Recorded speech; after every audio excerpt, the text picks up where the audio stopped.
तीन कंपनियां हैं जिनका रिजल्ट आया है हाल फिलहाल और उसके बारे में हम बात करेंगे। कंपनी ने कैसा करा Q1 FY27 में और मैनेजमेंट क्या कर रहा है कॉन कॉल में, वो सारी की सारी चीजें हम समझेंगे। साथ साथ एक बार उसका चार्ट भी देख लेंगे, ये कैसा चार्ट पे दिख रहा है। तो स्टार्ट करेंगे हम एसजी फिनसर्व से। अभी एसजी जो फिनसर्व है ना, उसको हाल फिलहाल मैंने उसका बिजनेस एनालिसिस और टेक्निकल एनालिसिस किया था। इफ यू वांट आप जाके देख सकते हो 2 से 3 दिन पहले। तो एसजी फिनसर्व को हम इवैल्यूएट कैसे करेंगे? सबसे पहले इन्होंने Q4 FY26 में क्या कहा था कॉन कॉल में और पीपीटीज में? उन्होंने कहा कि we will grow the loan book, जो ओवरऑल लोन बुक है उसको हम ग्रो करेंगे अप्रोक्स बाई 25 to 30%, पैट को ग्रो करेंगे 30 to 35%, और हमारा आरओए रहेगा अप्रोक्स 5% का for the whole year, right? For financial 26 का ये पूरा टारगेट है। और हमारा आरओई रहेगा बिटवीन 14 to 16%। कंपनी ने करा क्या है उसका बात करते हैं। कंपनी ने लोन बुक को ग्रो किया है अप्रोक्स 4400 करोड़ का इनका लोन बुक हो गया है, जो मोटा मोटा 16% ग्रोथ है सीक्वेंशियली। मतलब अगर आप कंपैरिजन करो Q1 FY27 को Q4 FY26 से, तो 16% का ग्रोथ सिर्फ लोन बुक में आया है। इन्होंने बेंचमार्क मतलब इन्हें टारगेट क्या है, इन्होंने अपना क्या टारगेट सेट कर रखा है 25 to 30%। सो यू कैन, आप कैलकुलेशन कर सकते हो कि कंपनी बहुत कन्वीनियंटली इस जो बेंचमार्क इन्होंने सेट किया हुआ है, गाइडेंस लिया हुआ है फॉर फाइनेंशियल 27, उसको इजीली क्रॉस करेगी। अगेन आते हैं पैट का। इन्होंने क्या बोला था? पैट बोला था कि हम फाइनेंशियल 27 में बाई 30 to 35% ग्रो करेंगे ओवरऑल। Q4 FY26 से आप कंपैरिजन करोगे तो ये ग्रो कर रहा है मोर देन 25% सीक्वेंशियली, ठीक है। आरओए का नंबर है 5%, which is again high as compare to जो इन्होंने गाइडेंस दिया है। चौथा चीज है आरओई, जो उन्होंने बोला था कि 14 to 16% का, 14% का, विच इज वेरी गुड। सबसे इंपॉर्टेंट बात, मतलब ये कंपनी, आप जाके कॉन कॉल भी अगर सुनो, अगर आप सुनोगे, आप जाके ट्रांसक्रिप्ट पढ़ोगे, तो ये कंपनी ने अगेन अपना जो नेट एनपीए ना उसको 0 रखा हुआ है, विच इज वेरी गुड।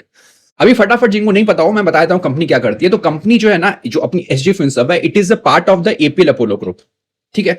अभी इनका एक यूनिक बिजनेस मॉडल है। कंपनी एक एनबीएफसी है जो एमएसएमई को फंडिंग करती है for the SCF, that is supply chain financing. इसमें क्या होता है ना, जनरली जब आप लोन लेते हो तो क्या रहता है, बाई पैट्रेट रहता है, 2 लोग रहते हैं। अगर मैं लोन ले रहा हूं आईसीआईसीआई बैंक से तो 2 पार्टी होता है, यहां पे 3 पार्टी होता है। कैसे? एक रहता है एंकर, एक रहता है अपनी कंपनी एसजी फिनसर्व, और एक रहता है उस एंकर का वेंडर, ठीक है। अभी एंकर क्या होती है? एंकर को आप ओईएम भी कह सकते हो या फिर बड़ी कंपनी बोल सकते हो जिसका वो वेंडर रहता है, जैसे मारुति हो गई, महिंद्रा हो गया, एपीएल अपोलो हो गया, ठीक है। तो किसी भी बड़ी कंपनी का एक बहुत बहुत बड़ा बेस रहता है वेंडर्स का। उसको जो वर्किंग कैपिटल गैप आते हैं, मतलब एज एन एग्जांपल मैं समझाऊंगा कि एक ये फैसिलिटी देते हैं फैक्टरिंग का या फिर इनवॉइस डिस्काउंटिंग का। फैक्टरिंग में क्या होता है ना कि सपोज एक वेंडर है, उसका जो मेन क्लाइंट है, मतलब वो काम करता है रिलायंस ग्रुप के लिए। तो रिलायंस ग्रुप को उसने माल भेजा, ठीक है, 50 लाख रुपए का, और पेमेंट टर्म डिसाइड हुआ है कि 90 दिनों में रिलायंस उसको पैसा देगी। तो उस बेचारे को तो वर्किंग कैपिटल गैप आ जाएगा ना, 90 दिन उसका पैसा अटक गया। तो वो क्या करता है फैक्टरिंग में, फैसिलिटी में, वो उस इनवॉइस को एसजी फिनसर्व को सेल कर देता है, ठीक है।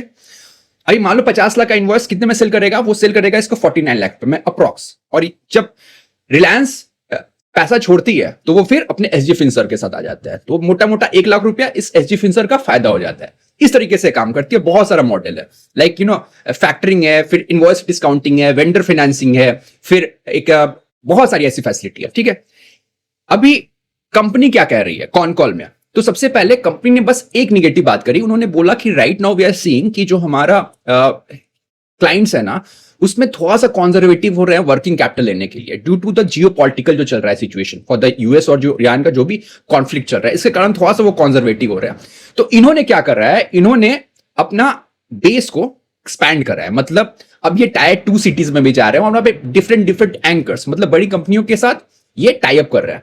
यू डोंट बिलीव, बहुत सारे हॉस्पिटल लाइक एक लिस्टेड स्पेस में है यथार्थ, ठीक है ना, यथार्थ भी इनका क्लाइंट है। सो ओवरऑल कंपनी गुड, अच्छा कर रही है। इसके अलावा एससीएफ के अलावा वो लैब में भी जा रहा है, जो एमएसएमई को लैब देंगे, और डिजिटल जो मोड है फंडिंग का उसकी तरफ भी जा रहा है। साथ साथ फॉर Q4 FY27 से कंपनी का प्लान है कि हम जो इंश्योरेंस ब्रोकरिंग का काम होता है ना, इंश्योरेंस ब्रोकरिंग में क्या होता है ना कि you tie up with the multiple जो इंश्योरेंस प्रोवाइडर है, ठीक है, like HDFC life as an example बता रहा हूं। एचडीएफसी हो गया, आईसीआईसी हो गया, कोटक हो गया, और सबका ना ये सेल करेंगे, ठीक है ना। सो एज ए ब्रोकर, और इससे जो होता है ना, जो इंश्योरेंस इनकम होता है ना, वो रिकरिंग होता है।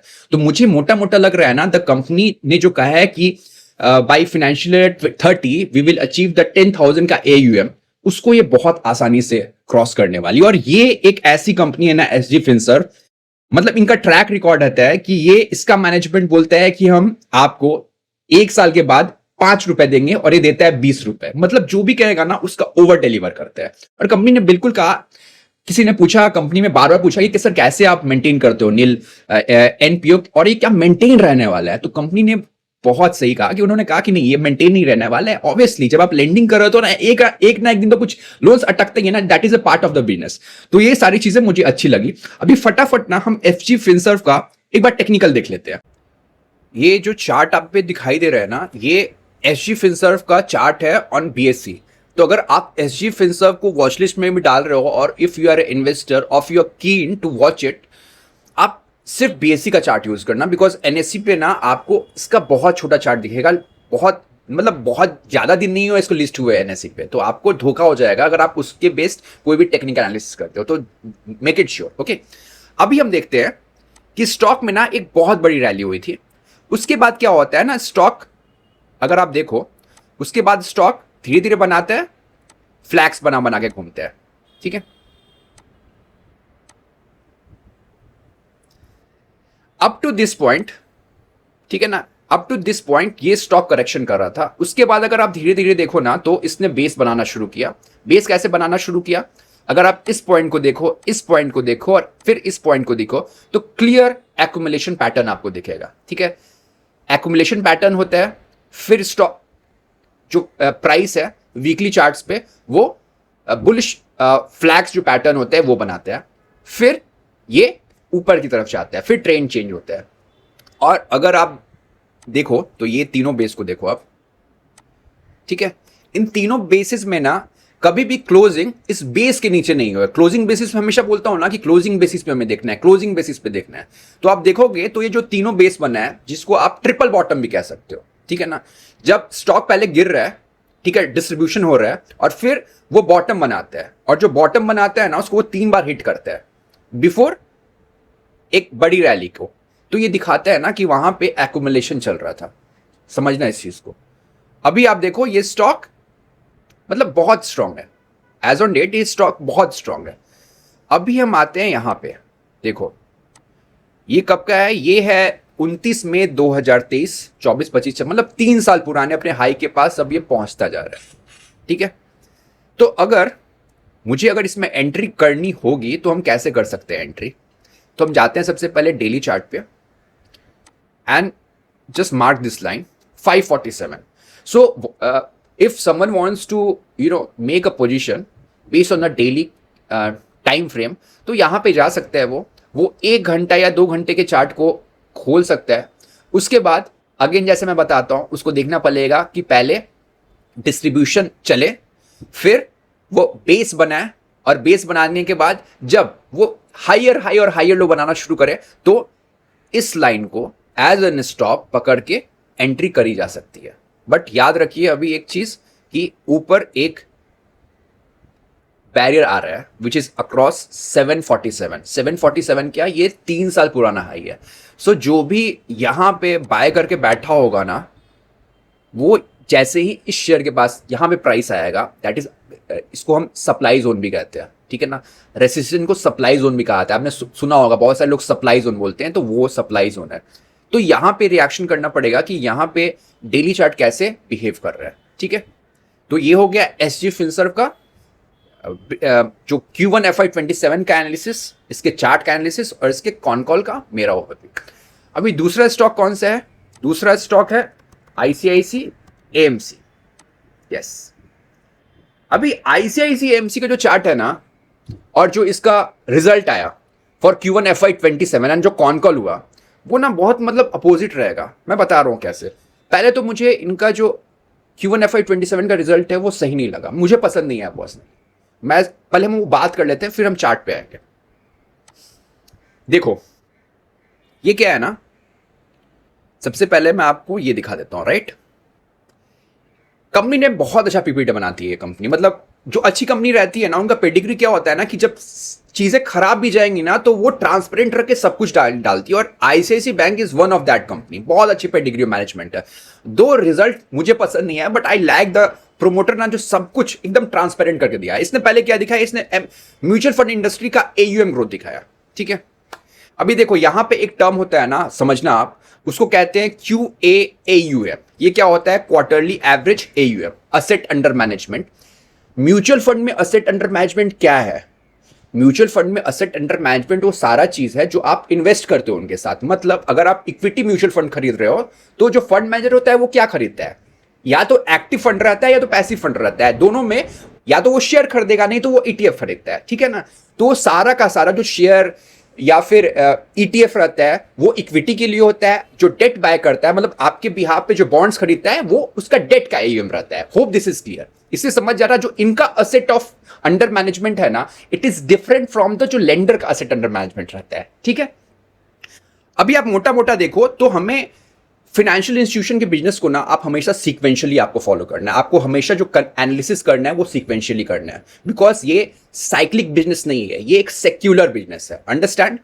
अभी देखो यहां पे क्या हुआ, ये जो ऑरेंज वाला देख रहे हो ना, ये है आपका इक्विटीज का। ठीक है, मतलब कंपनी ने बताया कि म्यूचुअल फंड इंडस्ट्री पिछले क्वार्टर में, मतलब Q4 FY27 को जब Q4 FY26 को जब आप कंपैरिजन करोगे Q1 FY27 से, तो कैसा ग्रो कर रहा है? ये अप्रॉक्स 3% का ग्रो कर रहा है। ठीक है, अगर आप इक्विटी को कंपैरिजन करो, और सिमिलरली अगर आप देखो ना तो यहां भी आपको मोटा मोटा 83 माइनस, मतलब मोटा मोटा 2 से 3% का ग्रो कर रहा है। ये चीज आप याद रखना।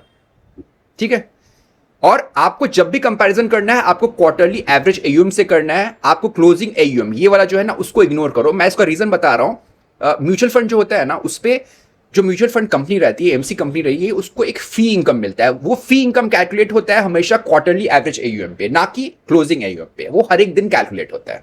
जो फी रहता है वो एक सर्टेन परसेंटेज होता है आपके AUM का। समझ रहे हैं? चलो, ये हमने देख लिया। अब हम आते हैं ICICI प्रूफ में। ठीक है, प्रॉब्लम यहां पे देखो, ये कैसा, ये देखो, ये वाला लाइन, ये क्या है? ये है इक्विटी का। ठीक है, ये है इक्विटी का ग्रो क्या हुआ है। इक्विटी 6.2 ट्रिलियन से इनका AUM बढ़ के हो गया 6.31। आप ओवरऑल म्यूचुअल फंड का देखो क्या है ग्रोथ। जो ICICI प्रू का इक्विटी का AUM है ना, ऑन सिक्वेंशियल बेसिस वो कम ग्रो कर रहा है as compare to the industry average. अभी इसका इंप्लीकेशन क्या हो सकता है? देखो, जब आप मार्केट के एक बहुत बड़े प्लेयर हो, for those who don't know, तो ICICI AMC का ये मार्केट लीडर नहीं है, बट मार्केट चैलेंजर, मतलब मार्केट लीडर के नीचे आती है।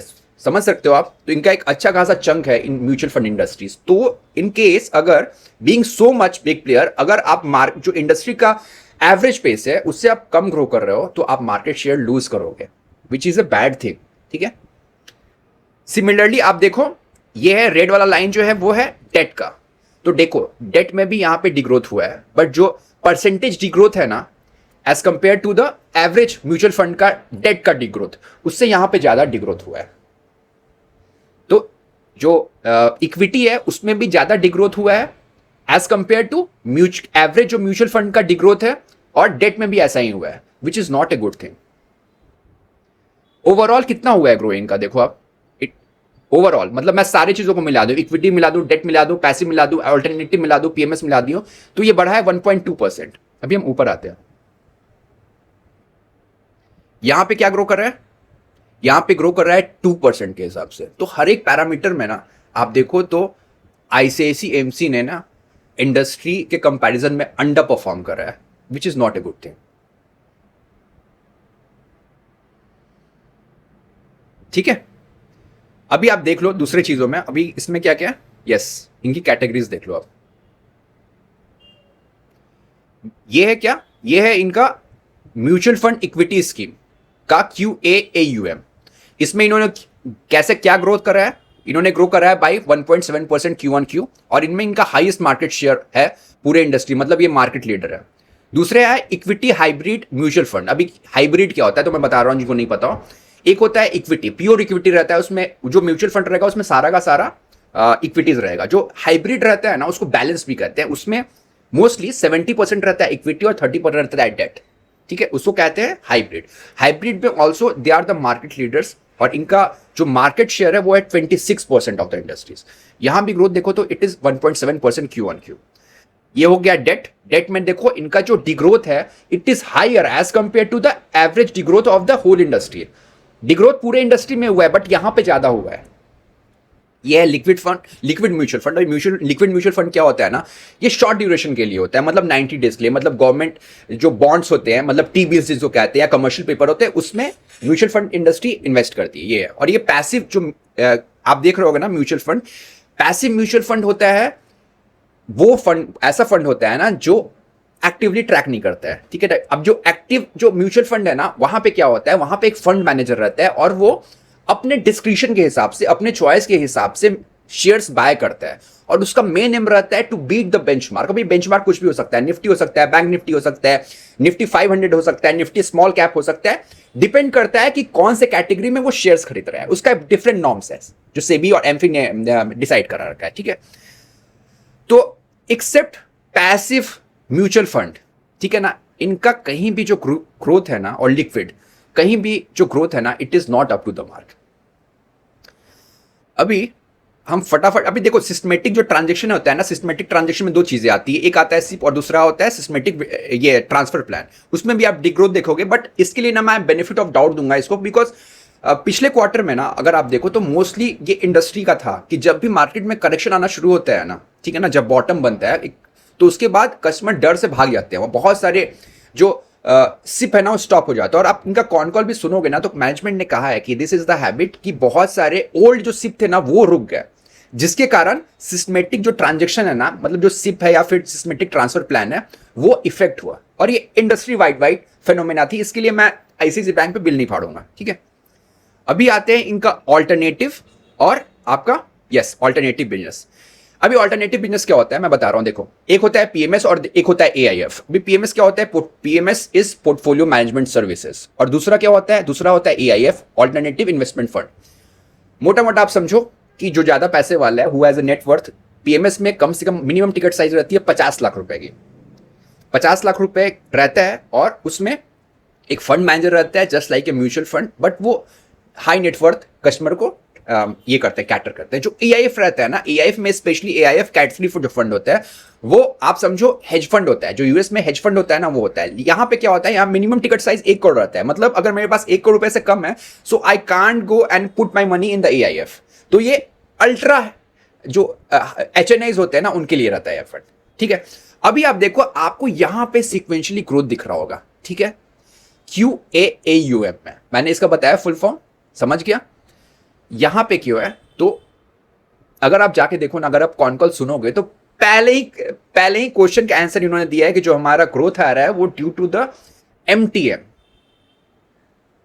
क्या हुआ, अभी मैं समझाता हूं म्यूचुअल फंड का कैसा होता है growth. Mutual fund industries, MC industries और गोल्ड लेंडर, दोनों में बहुत बड़ी एक सेम एनालॉजी है। मैं बता रहा हूं कैसे। गोल्ड लोन का जो लोन बुक होता है वो कैसे ग्रो कर सकता है। गोल्ड लोन का लोन बुक ग्रो कर सकता है, पहला तो ऑप्शन रहेगा कि नए कस्टमर जुड़े, ठीक है, एग्जिस्टिंग के साथ साथ एडिशन होते जाए। अगर उस दूसरा होता है कि अगर जब गोल्ड का वैल्यू भी बढ़ता है, जब गोल्ड का वैल्यू बढ़ता है तो क्या होता है, जिस जो एग्जिस्टिंग आप पे कस्टमर है उनका जो LTV है वो क्या होता है, कम हो सकता है, जिसके कारण उसको टॉप अप दे सकते हो। ठीक है, वहां भी ऐसा होता है। यहां पे क्या होता है ना, मैंने आपको बताया कि जो असेट अंडर मैनेजमेंट है, it is nothing, it is the stocks for the equity mutual fund. अभी सपोज मैंने 100 रुपए लगाया म्यूचुअल फंड में, एज एन एग्जांपल समझना, ठीक है, जब निफ्टी था 20,000 पे, निफ्टी जब अगर 30,000 पे चला जाएगा तो ये असेट अंडर मैनेजमेंट 150 रुपए हो जाएगा। तो फायदा क्या हुआ, ये तो आप देखो ना, मतलब ये तो बैठे बैठाए मिल रहा है ना कंपनी को फायदा। कंपनी कोई अगर नया कस्टमर लेके भी नहीं आती और एक साल में 100 रुपए का चीज अगर 150 रुपए हो गया तो 50% का आपको AUM में हाई दिखेगा ना, प्राइस दिखेगा, आप समझ रहे हो। और जो म्यूचुअल फंड कंपनी होती है ना उसको AUM पे मिलता है फीस। ठीक है, अभी एक और खतरनाक बात है जो मैं आपको बताता हूं, सुनो। निफ्टी का चार्ट देखते हैं, ठीक है। पहले हम क्या देखेंगे, निफ्टी का चार्ट, और लगाएंगे हम क्वार्टरली चार्ट, ठीक है। कितना बढ़ा है, 7% बढ़ा है निफ्टी, और निफ्टी स्मॉल कैप कितना बढ़ा है, 24%। तो भाई साहब फिर क्या कर रही थी कंपनी, मतलब कंपनी का तो लगता है कस्टमर भी लॉस हुआ है मोटा मोटा। क्यों? अगर आप जाके इनका कॉन कॉल ही पढ़ो ना, तो मैनेजमेंट ने सीधा कहा है कि जो लार्ज कैप है वो बढ़े 8%, और जो हमारा स्मॉल कैप है वो बढ़ा 24%। आप चार्ट देख के समझ पा रहे हो, 24% एग्जैक्टली बढ़ता है और एकदम मैच करता है जो मैनेजमेंट बोल रहा है। तो मतलब इन लोगों का अगर आप देखो ना, तो मुझे लग रहा है कि नए कस्टमर ऐड भी नहीं हुए हैं, मतलब डी ग्रोथ हुआ है। This is what I am getting by analysing the price movement. क्योंकि जो AUM है ना, उस रेशियो में नहीं ग्रो कर रहा है, in the ratio the large cap perform किया है या स्मॉल कैप परफॉर्म किया है। Are you getting it? क्योंकि जो इनका AUM है, इक्विटी का AUM, it is a part of the large cap and small cap. Large cap बढ़ा 8%, 8.5%, और ये मैनेजमेंट कह रहा है। स्मॉल कैप बढ़ा 24%, बट AUM क्यों नहीं बढ़ा इक्विटी का उतना? मतलब डिग्रोथ हुआ होगा ना, लोगों ने निकाल लिया होगा तभी तो बढ़ा है, लेकिन बहुत कम बढ़ा है। कितना बढ़ा है आप देखो, जस्ट होल्ड ऑन, बट फिर चलते हैं। कितना बढ़ा है? Q1Q 1.7% बढ़ा है बस। So that is the problem, ठीक है। समझ गया? मेरे को इनका पसंद नहीं आया, फ्रैंकली स्पीकिंग। जो इनका Q1 FY27 का रिजल्ट है, मुझे पसंद नहीं आया, बिकॉज मैं हमेशा फाइनेंशियल धंधे को Q1Q सिक्वेंशियल बेसिस पे R&D करता हूं भाई। मैं इसको ईयर ऑन ईयर नहीं दे सकता हूं, क्योंकि अभी जो हो रहा है, बिकॉज ये साइक्लिक बिजनेस नहीं है। Hope you understand. नाउ हम आते हैं फिर से ICIC AMC के चार्ट पे, ठीक है। तो इसका मतलब क्या है कि इस शेयर को शॉर्ट कर देना चाहिए, राइट? नहीं नहीं नहीं नहीं, देखो जो डाउ थ्योरी में हमेशा कहते रहता हूँ ना, उसमें एक बहुत इंपॉर्टेंट चीज होती है ना, कि मार्केट हर एक फ्यूचर चीज को डिस्काउंट करता है। अभी क्या है, मैं आपको बता रहा हूं कि Nifty small cap, Nifty mid cap, unless and until अगर कोई गल्फ में या फिर मिडिल ईस्ट में कोई बहुत बड़ा क्राइसिस नहीं हो जाए, बहुत ज्यादा स्ट्रांग है, बहुत ज्यादा स्ट्रांग है। सो जो भी करेक्शन आना था ना, मार्केट क्या चलता है, मार्केट हमेशा फॉरवर्ड लुकिंग होता है, ठीक है ना। उसने इन सारे चीजों को ना, ये जो फॉल दिया ना 15-20% का from the all time high, उसने पचा लिया है। So there is no meaning to short it right now. ऐसे भी शॉर्ट नहीं कर सकते हो FNO का, बिकॉज ये कैश का स्टॉक है। तो अब हम देखते हैं इसका, ये तो वीकली चार्ट है, ठीक है ना। हम डेली चार्ट पे जाते हैं। यस,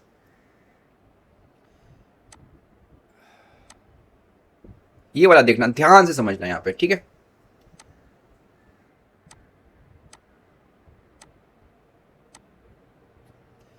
यहां पे मैंने क्यों मार्क करा, ये एक गैप है। तो गैप क्या होता है, जब भी एक गैप अप होता है ना, अच्छा खासा गैप अप होता है, तो हमेशा, और प्राइस उसके ऊपर रहती है, तो एक सपोर्ट की तरह काम करती है। आप देखो यहां पे इसने सपोर्ट लिया है, देख रहे हो, यहां पे सपोर्ट लिया है, ठीक है। इसका एक साइकोलॉजिकल रीजन होता है, जब भी गैप के पास आएगा ना, तो सेलर की एक्टिविटी कम हो जाती है, और जो जिसने बाय नहीं करा होगा ना, वो लोग एंटर करते हैं। तो आप देख सकते हो यहां से प्राइस फ्लैग्स बनाता है, और यहां से एक रिवर्सल आता है। डेली चार्ट पे ये एज अ सपोर्ट एक्ट कर रहा है, ठीक है। अभी इंटरेस्टिंग चीज मुझे देखने का क्या होगा ना, व्हाट आई एम एंटिसिपेटिंग, मतलब मुझे एक प्रोबेबिलिटी लग रही है कि अगर निफ्टी और ब्रॉडर इंडेक्स अच्छा करते हैं, ठीक है, तो there is a huge probability कि अगेन एक, हम कहते हैं ट्रेडिंग करते हैं मीन रिवर्जन, यहां से फिर ना अगर इसके ऊपर प्राइस जाता है, तो again there is a good probability कि प्राइस फिर से ऊपर की तरफ जाएगा। अभी आप बोलोगे कि भाई अभी तो बोल रहे थे रिजल्ट बहुत खराब है। अरे रिजल्ट बहुत खराब है तो ऑलरेडी 17-18% स्टॉक गिर चुका है, वो थोड़ी ही वेट करेगा रिजल्ट के आने का। अभी रिजल्ट इतना खराब आया और देखो कितना 1% गिरा है स्टॉक। क्यों गिरा है? मार्केट को पहले से पता था कि ऐसा होने वाला है, इसलिए ऐसा हुआ है, ठीक है। आप लोगों में से बहुत लोग बोलते हैं ना कि बहुत ज्यादा मैनिपुलेटेड है मार्केट। कैसे? तो बोलते हैं कि जब रिजल्ट खराब आता है तो प्राइस गिरता नहीं है, रिजल्ट अच्छा आता है तो प्राइस खराब, मतलब रिजल्ट अच्छा आता है तो प्राइस गिरता है। इसका सब कुछ रहता है कि प्राइस डिस्काउंट कर लेता है चीजों को पहले। तो मुझे अगर लगता है कि अगर मार्केट, ब्रॉडर मार्केट अगर सही रहता है ना, तो there will be a good opportunity किस कंडीशन में, फिर से रिपीट कर रहा हूं, अगर ये लो नहीं टूटता है और फिर अगर इस हाई के ऊपर एक क्लोजिंग हो जाती है तो फिर से स्टॉक है ना इसी रेंज में घूमता रहेगा unless it breaks this area. ठीक है, तो स्टॉक का मुझे Q1 FY27 का रिजल्ट पसंद नहीं आया। ठीक है, बट इसका टेक्निकल अभी भी रोबस्ट है, तो इसको मैं कभी भी शॉर्ट नहीं करूंगा अगर मुझे शॉर्ट करने के लिए कोई बोलेगा इंटरडे में। Hope this is clear. ठीक है, तीसरा स्टॉक है आपका LTTS, L&T technology services limited. Yes, इस पे आ जाओ। सबसे पहले समझ लेते हैं। देखो, बहुत सारे लोगों को पता नहीं होगा ये कंपनी क्या करती है। तो ये कंपनी 3 काम करती है, एक है मोबिलिटी का, एक है सस्टेनेबिलिटी का और है टेक का। अभी मोबिलिटी का काम क्या हुआ? मोबिलिटी का काम हुआ चीज मोबाइल हो, मतलब ये जो कार होता है ना उसका आप समझो SDVs बनाती है, उनका डिजाइन बनाती है, बैटरी का जो प्लेटफॉर्म है उसका डिजाइनिंग करती है, मतलब कार को स्मार्ट बनाती है। ठीक है, दूसरा है सस्टेनेबिलिटी का। तो सस्टेनेबल क्या होता है? ग्रीन चीज होती है, मतलब ये जो बहुत सारे प्रोडक्ट या जो फैक्ट्रीज होती है ना उसको स्मार्ट बनाती है, मतलब उनको ग्रीन एनर्जी अडेप्टेबल बनाती है और उनको ऑपरेशनल एफिशिएंसी देती है। और तीसरा चीज है टेक का। टेक समझो ऐसा प्रोडक्ट बनाती है जिसमें आप समझो AI चिप या क्लाउड का यूज होता है। मोटा मोटा ये 3 चीजें। अभी इनके लिए ना मुश्किल क्या था? इस कंपनी के लिए मुश्किल रहा है फ्रॉम फाइनेंशियल ईयर 25 देखो ना तो इनका ग्रोथ था ही नहीं, मतलब म्यूटेड भी नहीं कहूंगा, एक्चुअली डी ग्रोथ था, डेसिमल में ही था लेकिन डी ग्रोथ था। अभी समझना ये डी ग्रोथ क्यों आया? तो ये डी ग्रोथ है ना बाय डिजाइन है, इन्होंने टेक को ना अपने डी ग्रोथ करा है। कंपनी का क्या कहना था? If you have listen their con call, तो कंपनी कहती थी कि हमारे बहुत सारा ऐसा काम था ना टेक में जो जिसमें साला बहुत कम मार्जिन था। तो कंपनी ने बाय डिजाइन बहुत सारी चीजों का, मतलब इनका इजराइल में प्रोजेक्ट है, उन सबको उन्होंने ऑटो कैंसिल मारा इसने। ठीक है ना, और इसको ये रिवैम्प कर रहा है। अभी अगर आप देखो तो क्या हो रहा है इनका आज से कुछ साल पहले, और आप यहां पे भी देख सकते हो जो टेक से कंट्रीब्यूशन था ना दैट इज अप्रॉक्स 34%, और जो मोबिलिटी और सस्टेनेबिलिटी है उसमें मोटा मोटा सेम है। ठीक है ना, और आप ये कह सकते हो कि तीनों में 1/3 मतलब 33.3% तीनों से आ रहा है, ऐसा ऐसा अज्यूम कर सकते हो। अभी कंपनी क्या कर रही है? कंपनी ने बोला कि कॉनकॉल ने बोला, मैं कॉनकॉल की बता रहा हूं, कंपनी ने बोला कि हम डिग्रो कर रहे हैं, सिक्वेंशियली इन्होंने डिग्रो कर रहा है बाई -3% टेक में, और ईयर ऑन दिया जो 10% का है। लेकिन कंपनी ने कहा कि बाई Q3 FY27 हमारा यहां टर्न अराउंड आ जाएगा, क्योंकि जो बहुत सारा हम काम कर रहे हैं ना आपको वो टॉप लाइन और बॉटम लाइन में दिखने लगेगा। That is the first thing. दूसरा है, बात करते हैं मोबिलिटी की। मोबिलिटी में अगर देखो ना तो आपको सीक्वेंशियली ग्रो दिखेगा। मोबिलिटी क्या हुआ? जिसमें मैंने कार का बनाया था, SDVs बनाते हैं, मतलब कार की डिजाइनिंग करते हैं। अगर मान लो उसका कोई क्रैश कैसे, मतलब अगर कोई क्रैश होता है तो उसका पूरा पूरा सॉफ्टवेयर बनाते हैं। ठीक है ना, आप ये समझ जाओ। यहां पे इन लोगों ने बोला कि जो ईवी सेक्टर में बहुत दिनों से स्लो डाउन चल रहा था, और टाटा टेक का भी अगर कॉन कॉल सुनोगे तो टाटा टेक का भी मैनेजमेंट नहीं बोला था, लेकिन बोला ना कि अभी बहुत सारे ग्रीन शूट्स देख रहे हो। दैट इज द रीजन उन्होंने बोला कि जो हमारा Q1Q ग्रोथ आप दिखेगा ईयर ऑन ईयर पे आपके म्यूटेड देखेगा, and they are very hopeful कि आने वाले कुछ क्वार्टर में इसमें हमें डबल डिजिट नहीं बट 7 से 8% का ग्रोथ दिख सकता है। अभी जो इनका मेन फोकस है ना दैट इज सस्टेनेबिलिटी पे। सस्टेनेबिलिटी में अगर आप Q1Q ग्रोथ देखो तो ये रहेगा, ये है 4.3% और ईयर ऑन ईयर ग्रोथ है 11.3%। तो इंपॉर्टेंट बात उन्होंने कही ना अपने मैनेजमेंट कॉल में, उन्होंने बोला कि जो इबिट है which is right now at 12 to 13%। अभी इबिट होता है ऑपरेटिंग प्रॉफिट। जब भी आप सॉफ्टवेयर कंपनी देखोगे ना तो आपको इबिटा नहीं लेना है, आपको इबिट लेना है। डिप्रिसिएशन एक्चुअली यहाँ पे एक्चुअल कॉस्ट होता है, नोशनल कॉस्ट नहीं होता है लाइक मैन्युफैक्चरिंग कंपनी के जैसा। तो इन्होंने बोला कि अभी 12 to 13% का है, उसको हम 16 to 17% तक ले जाएंगे इन द कमिंग ईयर्स। और the management is very hopeful कि बाई Q4 FY27 हम 16% का एबिट लेवल, मतलब अपना जो ऑपरेटिंग प्रॉफिट मार्जिन है उसको स्ट्रेच कर लेंगे। तो क्या होगा? कंपनी बोल रही है कि हम सिक्वेंशियली ग्रो करेंगे। ठीक है ना, सिक्वेंशियली भी ग्रो करेंगे, और साथ साथ अगर वो मार्जिन का भी इंप्रूवमेंट करती है तो उसके कारण आपको जो पैट मार्जिन है वो भी बढ़ा दिखेगा। समझ रहे हैं? हाँ, इसके अलावा कंपनी ने approx $100 million, if I am not wrong, तो उन्होंने कॉनकॉल ने बताया कि हमने विन करा है। बहुत सारे जो प्रोजेक्ट्स थे वो हमसे इसलिए मिस हो गए क्योंकि वो बहुत सारा स्पिल ओवर हो गया Q2 में, और $100 million का फिगर है ना, which this is very good. So अभी यहां पे हमें क्या ट्रैक करना है ना, एज एन इन्वेस्टर जिनका पैसा लगा हुआ है, हमें ये ट्रैक करना पड़ेगा कि कंपनी जो बोल रही है कि हम जो लक्ष्य 2031 का इन्होंने मिशन बनाया कि we will keep growing in the constant currency term with the rate of 12 to 13% वो अचीव हो रहा है कि नहीं, वो हमें मतलब हर एक क्वार्टर जज करना पड़ेगा वो हो रहा है कि नहीं। अगर वैसा होता है प्लस ईबिट मार्जिन में इंप्रूवमेंट आता है तो obviously this company will perform, right. अभी एक चीज होता है ना, मैं क्लैरिटी कर देता हूं कि बहुत लोगों को लगता है ये कांस्टेंट करेंसी क्या होता है। तो कांस्टेंट करेंसी में हमेशा आपको देखना चाहिए सॉफ्टवेयर कंपनीज का रेवेन्यू ना, क्योंकि वो फिर एक्सक्लूड हो जाता है, जो करेंसी का फ्लक्चुएशन है ना वो एक्सक्लूड हो जाता है। तो बहुत बार अगर सपोज करो अगर यूएस डॉलर में एलटीटीएस को पैसा आता है और कंपनी बहुत अच्छा नहीं भी करे और रुपी टूट गया, ठीक है, चूंकि रेवेन्यू आ रहा है यूएसडी में तो ऑब्वियसली आपको बलून दिखेगा, तो आपको सही पता नहीं चल पाएगी कंपनी कैसा परफॉर्म कर रही है। इसका वाइस वर्सा, अगर कंपनी यूएस डॉलर में कमा रही है पैसा और आईएनआर स्ट्रांग हो जाता है तो कंपनी दो बहुत अच्छा करेगी, बट आपको लगेगा नहीं कंपनी अच्छा नहीं कर रही है जब उसको आप आईएनआर में चेंज करोगे। क्यों होगा? क्योंकि आईएनआर स्ट्रांग हो गया।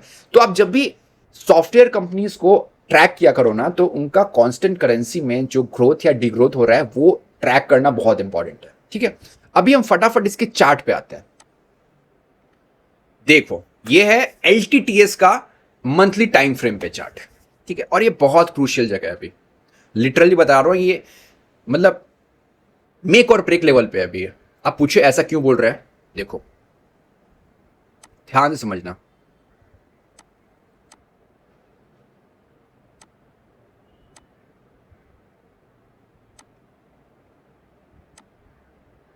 ठीक है, देखो यहां पे क्या हुआ था ना, यहां से एक बड़ी रैली आई थी 2020 से, मतलब 1100 से सीधे पहुंच गया ये 6000 के लगभग, ठीक है, 5 गुना अप्रॉक्स हो गया। उसके बाद ना यहां पे एक फॉल आता है, अप्रॉक्स 6000 से लेवल पे जाता है ये 3000, मतलब सीधा सीधा 50% हो जाता है अपने ऑल टाइम हाई से। और फिर यहां पे ना एक सपोर्ट है, बहुत स्ट्रॉन्ग सपोर्ट है मंथली चार्ट पे, ठीक है। प्राइस यहां तक बनाता है, यहां पे ये बनाता है डबल टॉप, ठीक है, और डबल टॉप के बाद फिर ये फिर गिर गया ये अप्रॉक्स 50%। अभी चूंकि ये यहां पे आप देख रहे होंगे मैंने क्या कहा, ये अपने डिमांड जोन पे है जिसको हम सप्लाई जिसको हम सपोर्ट भी कहते हैं। तो हमें क्या देखना पड़ेगा कि इस सप्लाई के पास क्या ये स्टॉक कोई टर्न अराउंड कर रहा है, ये कैसे पता चलेगा? इसके लिए हमें जाना पड़ेगा पहले वीकली चार्ट पे, ठीक है। 3858.65 मतलब मोटा मोटा पट को 3860। I will confirm it on the yes daily chart also. इसके ऊपर एक क्लोजिंग करनी पड़ेगी। दूसरा बहुत बड़ा एक रीजन आप देख लो ये भी है, देख रहे हो गैप्स भी फिलिंग नहीं हुए हैं अभी तक। सो जो एलटीटीएस का स्टॉक है ना वो ऐसा नहीं है कि बहुत तोड़फोड़ कर देगा।